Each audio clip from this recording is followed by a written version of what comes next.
Morning, boys and girls. Okay, everyone, let's take a seat. Let's quiet down and focus back up here, okay?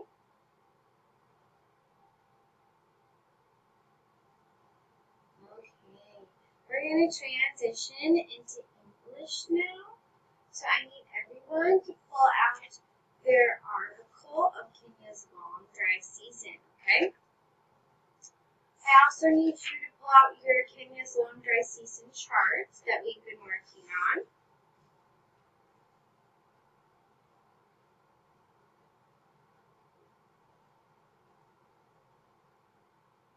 Okay, now that everyone has those out, I need you to also grab out a pencil.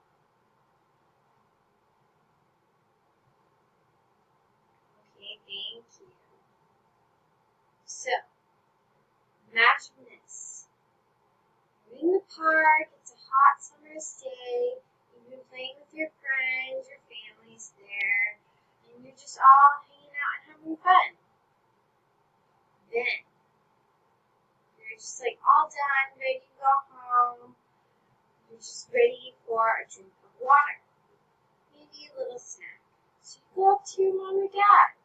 You're like, hey, can I have some water? And they're like, oh no, I forgot to pack some. And then you get really thirsty and then really hungry. And then you can't leave yet because you're still playing with your friends. So, how do you think that would make you feel?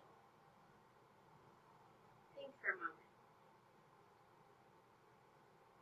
To make you feel uncomfortable, like just want to go home, maybe get some shade because it's really hot. Well, in Kenya's long dry season, this is how the Kenyans feel. This is how the kids and everyone there feels. Because guess what? They're in a drought. And what does drought mean? Drought is one of our vocab words. What do you think drought means?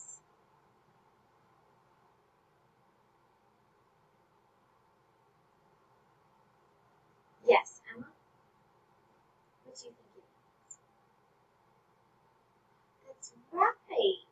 It's when it's really hot outside and there's been no rain, so nothing can grow there. That's right. Good job. Thank you. So, that is what our first paragraph is about, that first highlighted area. Now, let's pull out our charts. Let's go back over our main points, okay? Our main point for our first section was Kenya is in a drought, like we said. This shows that no rain has affected growing the crops, and so cattle are dying. So, boys and girls, why do you think this has created that nothing is growing there? Why do you think this is the main idea?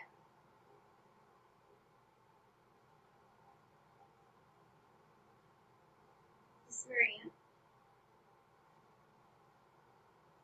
You're close, but not quite there.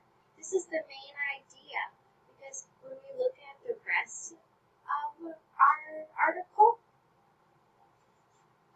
it helps set up what else we are going to talk about. So, yes, you were right. Since there has not been a lot of rain and water, they're really thirsty. There's not a lot of food, and so they're really struggling. So, pull out your chart, and remember, on the first day we went over this, we talked about our reasons. Can anyone tell me, what does reasons mean when we need to talk about our main idea?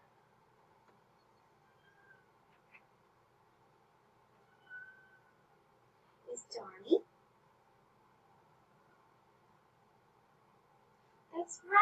job.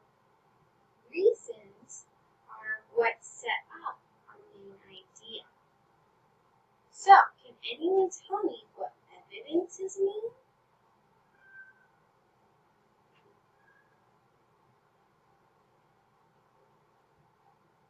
Perfect. Close, but not quite. I don't think you understand. That's okay. We're going to go over it. Evidences are what supports the main idea. So, we have something that sets up the main idea and something that supports our main idea. So, let's read reason 1. There has been no rain for the past 3 seasons in Kenya. And then, second, we talked about our main idea. Nothing was growing there. Animals were dying. So what do you think is the evidence to show that? Look back at your article. There's a specific sentence I'd like you to find. And here's a hint. It has numbers in it.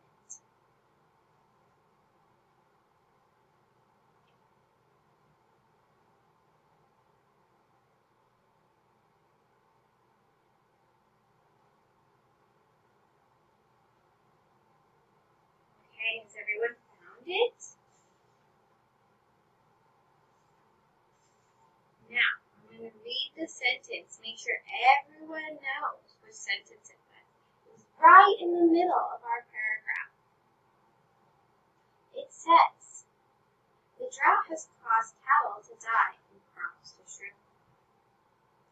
This year's grain harvest is expected to be 28% less than last year's, and food prices have risen by as much as 130%. So,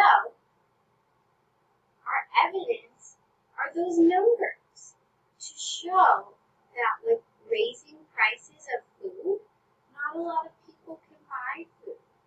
Because if they don't have money, because if they aren't working in the fields, because if there's no plants growing, you can't go out and buy food. Okay, now let's look at our second paragraph right here. Our second main idea. Can anyone tell me our second highlighted paragraph is about?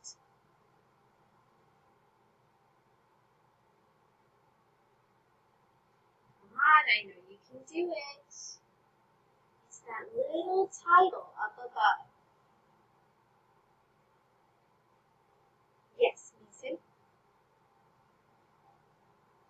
That's right. It's keeping kids in school. So, just by looking at this, why would we want to keep kids in school? When we're talking about Kenya's drought and not a lot of food and water, why would we want to keep kids in school? How do those two go together? Now, let's turn back to our chart. Let's look at the reasons to support our main idea. It says WFP gives 3.8 million to Food Kenya. Wait a second. What does WFP mean?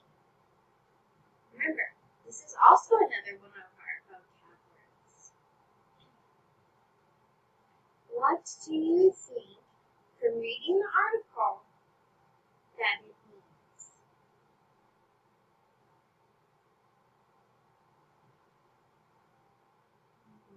See the wheels turning. What do you think? It means World Food Programs. And I want you to write that specifically in your reason box if you haven't already. So now, let's go over our main idea.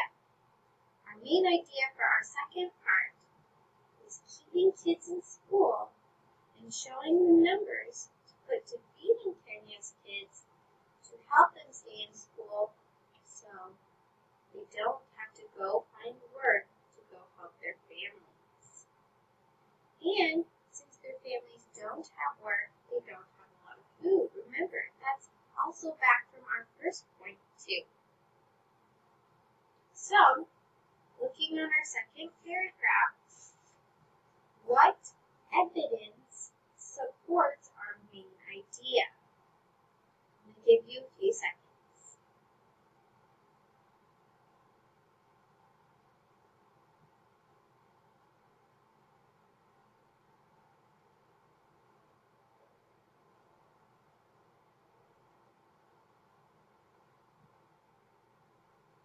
Okay, everyone look back up here. Let's go back to our chart. Our second evidence was that the areas that the WFP paid for kids to go to school lowered the dropout rate. Because when you pay for kids' meals in school, they're going to want to go get that food because they don't have to pay for it and it's for free. So, when kids go to school, they're educated, one, and then two, they also are getting fed because they're so hungry and thirsty at home. They don't always have that. Now, we look at our last point. So let's go back to our article again.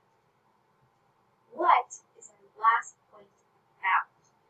Anyone remember and tell me, what was our main idea? What was it about? Remember, we talked about the World Food Programs, there's a drought, and it's trying to what? There's also